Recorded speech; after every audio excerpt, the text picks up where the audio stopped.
Hello everyone, welcome to Sanmarga classes. ಬಹುಪದೋಕ್ತಿಗಳು ಅಧ್ಯಾಯದ 18ನೇ ಪ್ರಶ್ನೆಯನ್ನ ಗಮನಿಸಿ.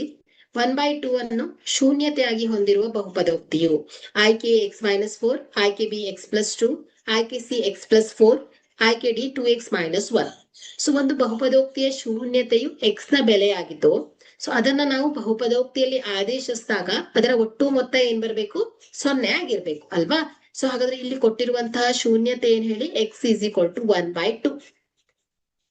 ಓಕೆ, ಸೊ ಈ ಸಮೀಕರಣವನ್ನ ನಾವು ಎರಡೂ ಬದಿಗಳನ್ನ 2ರಿಂದ ಗುಣಿಸ್ಬೇಕು. ಓಕೆ, ಸೊ ಎರಡೂ ಬದಿಯಲ್ಲಿ 2ರಿಂದ ಗುಣಿಸಿದಾಗ 2x = 1 ಆಯ್ತು. ಸೊ ಈಗ ಒಂದನ್ನ ನಾವು ಲೆಫ್ಟ್ ಸೈಡ್ ತಗೊಂಡು ಹೋದಾಗ 2x - 1 = 0 ಆಯ್ತು. ಸೊ ಹಾಗಾದ್ರೆ ಕೊಟ್ಟಿರುವಂತಹ ಶೂನ್ಯತೆಯನ್ನ ಸ್ಯಾಟಿಸ್ಫೈ ಮಾಡುವಂತಹ ಸರಳ ರೂಪದ ಬಹುಪದೋಕ್ತಿ ಯಾವ್ದಾಗತ್ತೆ ಹೇಳಿ? 2x - 1 ಆಗತ್ತೆ.